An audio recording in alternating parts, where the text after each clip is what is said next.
Welcome to Muddy River News this week. I'm Bob Gough, and of course we are sponsored by Harvey's Furniture. My guest this week is a gentleman I've known for a while, and used to run into him on the reporting circuit during the Bruce Rauner campaign. Then ironically, I went to work for Bruce Rauner before, not working for the state anymore. Ray Long, the longtime statehouse correspondent for the Chicago Tribune, is my guest, and he has just penned a fantastic read called The House That Madigan Built, the record run of Illinois' Velvet Hammer, of course, about longtime Speaker of the Illinois House of Representatives, Mike Madigan. Ray, good to talk to you again. Good to be here, Bob. Thank you very much. Well, again, it was a great read. It was a fast read, I think I can think of no better person to chronicle this story than you. What's the reception been on the book since it hit the stands? Well, it seems to be pretty good. I mean, I'm not going to be on the New York Times bestseller list here, but it's a university press. That would be hard to do, even if it were worthy. But it is, I just heard that Amazon ordered another 1,000 copies. I'm going into a second printing. And so those are all good signs. Well, that's fantastic, and I would imagine that your biggest readership obviously is in Chicago and Springfield, but because of the speaker's longtime friendship with Quincy native Mike McLean, who is prominently in the news these days, there's a pretty significant chunk of readership here in Quincy, and for those of us who haven't already gotten it, I'm guessing a few more are going to be picking it up as well. Well, that's up to each person, obviously, but what I've tried to do is give an honest look at what has been going on in the state here since Madigan has been the speaker. And even before that, I started out covering Speaker Madigan in 1981 when he was actually Minority Leader Madigan for the first 2 years that I covered him. And then, as you know, he got knocked out of the box only one time over 38 years. In 1994, they lost the majority, and as a result, he was minority leader again. So a lot of people don't realize he was a minority leader twice, but of course, his big claim to fame is that he was speaker for 36 years, which is a national record. And as you noted, Mike McLean was one of his best and closest friends, a confidant who worked for many of the top name lobbying groups in the state. Yeah, McLean's lobbying client list in the State House was unmatched for several years when he had. Obviously, the focus of that has been Exelon/ComEd, but I mean, he goes back to, the broadcasters and Anheuser-Busch and Walgreens. I mean, he had a pretty full plate, that's for sure. And the reason he had that full plate was, as it is with any lobbyist, is access. Right. He had access to Mike Madigan. I mean, Mike McLean was a gregarious guy anyway, but he was able to be a really good friend of Madigan. They went out to dinner together. You would see Mike McLean outside the speaker's office almost any hour of the day, as long as there was session going on. There was even a bench outside the speaker's office that he sat in, and when he would hold court where lobbyists, many of them graduates of the Madigan staff, would be there, and if he needed a private conversation with somebody, he'd take him over to the rail in the rotunda, and they'd talk about whatever their issues of the day were. He was always on top of things because he had such great access to Mike Madigan. But now we've seen that there's also some interest by the Fed. Yes, of course. When Mike McLean's house in Quincy was raided by the FBI a couple of years ago, it surprisingly did not garner a lot of local. Well, I should say not surprisingly, but surprisingly to anybody on the outside looking in, it garnered very few local headlines, and that was because of McLean's favorite son status here in Quincy, and of course his longtime connection with former Quincy Newspapers Incorporated publisher CEO Tom Oakley. They were very close. Matter of fact, McLean just recently spoke at Mr. Oakley's funeral. And McLean, when I worked at the Herald-Whig and when I worked at the WGEM years ago, I mean, Mike McLean would show up, he'd walk in, he'd drop off information for the editor, whoever at the time, and he'd usually had come just straight from, TA's office, or would go back to TA's office. And as much as McLean, that access to Madigan, he would also use that Madigan access the other way to go to the press, locally, of course, but also in Springfield with his, frequent meetings with Rich Miller, that things would be, dripped out to Capfax or any other reporter who he needed to get the Madigan perspective out. So Mike still is a master communicator that, Mike Madigan, knew that he had that skill set with his friend. Yeah, there's no doubt that Mike McLean was also a guy who knew how to deal with the press. I mean, he was a former legislator himself. I believe he was first in around 1972 or the early 70s anyway. Took over his seat after his dad died, yes. Yes. And he was there until he lost in the remap of 1982 when they had the cutback amendment that cut the size of the House from 177 to 118. And so he had a long relationship with Mike Madigan. And Mike McLean, of course, was part of Mike Madigan's leadership team when Madigan was the minority leader from 81 and 82. I covered Mike McLean back then, too, as a lawmaker. He had made headlines, of course, as he jumped on some of the DCFS deficiencies in the agency there, and he was instrumental in changing some laws back then. He even garnered, accolades from various papers for being among the top 10 legislators.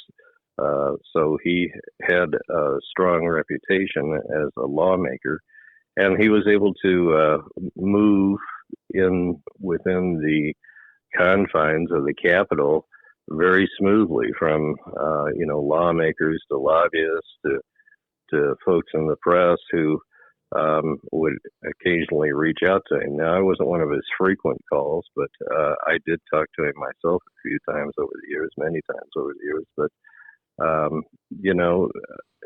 some people kept it in much closer tabs with him, and they probably were carrying the speaker's spin. They would get the speaker's spin anyway through Mike McLean. And so, it's just been an interesting ride to watch how this all has played out. When you talk about when they did the remap in the early 80s, Jeff Mays, of course, the legislator who knocked Mike out of the seat and then beat him again when they tried again. Jeff Mays ended up being my boss at IDES when I worked for the state. And but McLean always would joke that he thanked Jeff Mays for beating him because that helped make him a rich man. And, well, that's probably true. That's probably absolutely true, because you couldn't have made that kind of money lobbying with the amount of money that you get as a big time lobbyist. Now, one of my pet peeves, of course, is that the state of Illinois does not require lobbyists to say how much they make from each one of their clients. So it's hard to get a gauge for sure on how much some of these lobbyists are making, McLean included. And I believe that that kind of information should be transparent, because the public gets an idea of how important an issue is by how many lobbyists are are swarming a particular piece of legislation, et cetera, but they don't really understand the full picture if they don't know the amount of money that's behind each of those lobbyists. Oh, absolutely correct. And I think, when you look at what's happening now with the federal indictment, and we see that Mike Madigan is tapping into his campaign funds to pay for those legal fees. So the legal fees that Madigan and McClain are incurring obviously are going to be in heavy seven figures, aren't they? Well, I would think that Madigan's obviously are really, really high. He just put another $4 million in, and he'd already had more than $4 million, and he's taken that out of his campaign fund, a campaign fund that Mike McClain had helped him build over the years by being a advocate of the speakers and working and being instrumental in helping him raise funds. But also, Mike McClain was caught on tape in a recording. We broke that story a long time ago, almost 3 years ago now. And he's got a hotshot lawyer here in Chicago, and it's very likely that they don't come very cheap at all. Oh, no question about it. And I guess, but it's going to be hard to tell, and you mentioned about how, McClain and Madigan are so close. I'm not saying that, Mike McClain is, this is going to break him or put him in the poorhouse or anything, but you would think that there's going to be some sort of assistance through some channel from Madigan to McClain to take care of those expenses. One would think. Well, I don't know. I can't speculate on that. Those kinds of things happen. I mean, George Ryan, when he was indicted for his corruption case, used political funds, but he also had a legal defense fund. And that's another thing in Illinois that is not transparent. We never did know how much money was raised for Ryan through that legal defense fund, because legal defense funds are not required to disclose how much money they receive or where that money comes from. Yeah, again, obviously, we, journalists, we all want to be advocacies for transparency, and we always think that more is better. But, there's always, Illinois just is always, they've just fought that for years. But it's also like the other things that have happened over the years where we have seen a little bit more of a thickening or a building onto that wall where, you go from lobbyist to lawmaker to lobbyist for whatever. Back then, of course, that didn't happen. McClain was able to just jump right in from being an unelected lawmaker to go to a lobbyist. Now we've had people who have gotten out, and it looks like they have to jump through a few more hoops. Are those walls really? Are they really getting tougher, or is it all lip service? Well, they're slightly tougher, but they're not much. I mean, you have to finish your term. Now, I'm trying to remember because I don't remember them cold, but as I recall, you can move from lobbyist to from lawmaker to lobbyist in relatively short order if you finish your term, but you have to wait a while if you resign in the middle of your term. Now, that's how I recall it. I could be off on a couple of the nuances there. When back to, of course, the book, which is what you're here for, we're talking to Ray Long, who the author of The House That Madigan Built, the wonderful biography of former House Speaker Mike Madigan's rise and decline. I guess it's fair to say now, since he's no longer in office. When Madigan, it always, the word around Springfield was that his only request was the one vote. And the one vote for him to become speaker, because that was the thing that enabled everything else to happen. And as you very eloquently and very vividly paint this picture of how he learned at the knee of Richard Daley, the boss, as Mike Royko labeled him, and then was able to just take that and take it to Springfield. When people talk about building power, Mike Madigan pretty much put together the perfect blueprint that anybody would want to follow, correct? Right. I mean, he was the greatest disciple of Richard J. Daley, the original boss and the guy who perfected the machine. And Mike Madigan was able to move to the point where he understood the intricacies of legislation and how he could maybe tilt legislation to improve its political stance or the political stance of some of his Democratic troops in the House. He also understood how the politics worked, and he knew how to raise money and use politics to help his legislation. So it worked both ways for him. He knew he had a handle and it really was in command of the legislation because it had to go through the House. And if he didn't like something, he could stop it. If his friends in labor or trial lawyers wanted something stopped, he could stop it. If he wanted to get something through to help his political situation, he could drive that through, and rarely did he lose because he would work the roll calls and know where people were standing, and sometimes even better than the folks in the Senate who were supposed to be able to count the votes in the Senate. Madigan would have a better feel for that than some of the leaders of the Senate. And his, since his day job, well, speakers obviously was his day job for years, but also within his law firm, though, was really able to reap the benefits of his power as well. Well, sure. I mean, the speaker was a rainmaker for his law firm, which is a property tax appeal firm.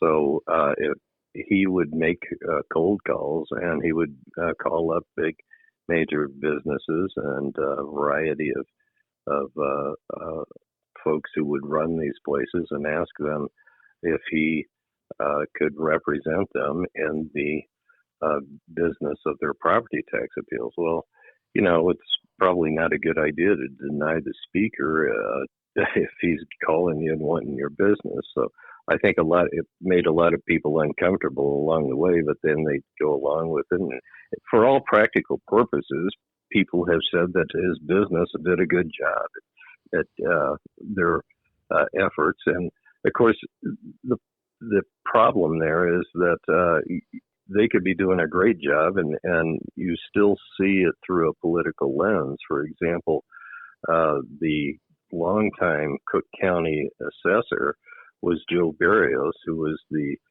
Democratic Party chairman of Cook County. And, of course, Madigan was the Democratic Party chairman of Illinois, and they both served in the House together, too. So all of this comes back to kind of a cozy arrangement here, where you just don't know what to conclude all the time. And even if you're getting good rates, are you getting those good rates because your law business is great, or is there any influence on the fact that you're a powerful politician? These kind of questions always happen. There's been no allegations that his property tax business did not do a good job. In fact, everybody says it did. But then again, in the latest indictment, the one that came out here, Madigan is accused, and he's denied wrongdoing, of course, but he was accused of helping to set up a deal where there was land that was owned by the state in Chinatown in Chicago, and it was transferred to the city. He tried to orchestrate this transfer to the city, allegedly, and then with the hope of getting the tax business from the would-be developers. So the Speaker's office and the Speaker himself and all of his acolytes have always said that he was one of these guys who never crossed the line, but the feds are charging that he did.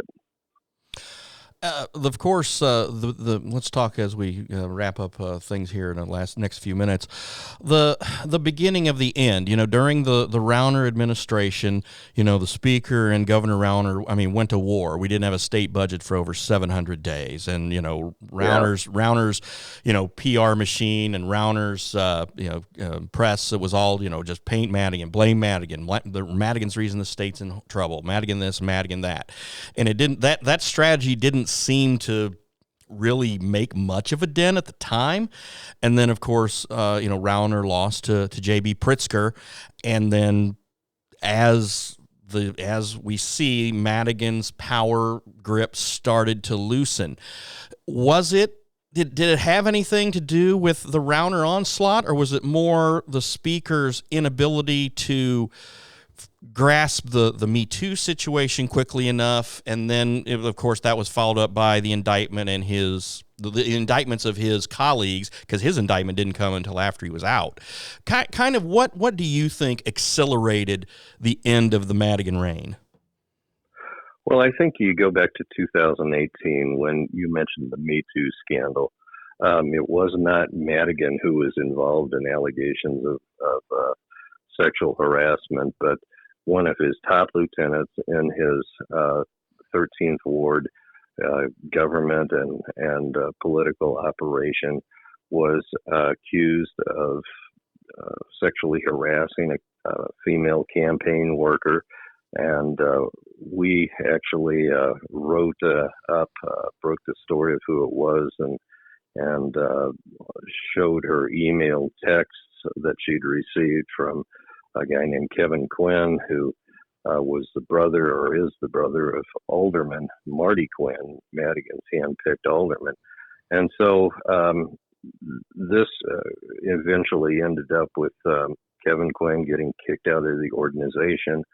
And the issue of sexual harassment and the culture of Springfield was really hovering over that whole session in 2018. They tried to address it with some legislation, but it fell short of what most people thought needed to be done. As you know, sometimes they'll water down legislation as much as they can to still call it, reform, whether it is or not. And so that, I believe, stuck in the minds of a lot of the lawmakers there. And even though Madigan picked up an extra seat in that fall election, it still had a lingering effect that he had not done enough over the years to change the culture. Now, as you know, Tim Mapes, his chief of staff, was also tossed out of his job when a clerk came up and complained that he had bullied and harassed and made sexist and sexual comments over the years. Mapes denied all that, but he was, within hours of the accusations, he was tossed out. Lou Lang, a longtime representative, was accused of harassment. He eventually said he was vindicated because the inspector general did not make any conclusion that he had crossed any lines. But the person making the accusations did not cooperate with the investigator and was not confident that she'd get a fair shake. So, as it turned out, Lou Lang then resigned and became a lobbyist, and is still a lobbyist today. But what we've got here is something that was hanging out there for a long time, and all of these issues continued to mount. You mentioned Rauner. I think that the tens of millions of dollars that he spent attacking Madigan throughout the state in various campaigns had a drip, drip, drip effect. It could that did impact his overall standing statewide. But what counts is what happens in Springfield, and what the big hammer was when the ComEd in July 2020 agreed with U.S. Attorney's Office that they had worked by putting some of Madigan's cronies onto the payroll of ComEd, a state-regulated utility, putting those buddies into little or no work jobs, stuffing interns, college interns from his 13th ward onto their payroll, and even choosing one of the people Madigan wanted, to go onto the ComEd board of directors. So Madigan, was also declared public official A in that deferred prosecution agreement that ComEd entered into and agreed to pay a $200 million fine. Yeah, and of course, like you said, the ComEd influence. I mean, the ICC. It sure doesn't seem like the ICC does much of a job of standing up to ComEd and Ameren and those folks, because they magically figure out a way to get their rate formulas increased, and even when they're punished, it seems they're able to work that into everything they have. So their tentacles run deep, and I think it's going to take a little more than what's happened to get them completely out where they don't still wield a lot of power in Springfield. Last question. Any idea when do you think this will all be resolved? And I know you're not going to speculate on how it'll come out, but I mean, are we talking a long time here? What are your thoughts on that?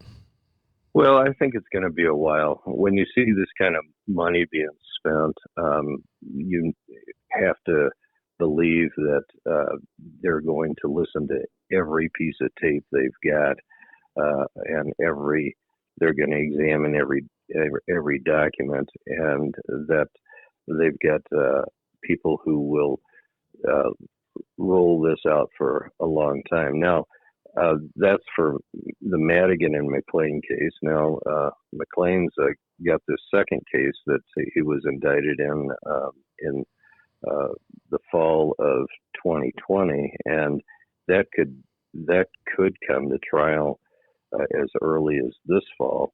But I would not be surprised if there were delays. And in short, and I've already talked too long to make it in short, but in short, I think it's going to be years before we see the finality of the Madigan and McLean cases. I would have to agree with you. That's Ray Long, author of The House That Madigan Built. And on the link for this interview, you will see a link where you can purchase this book.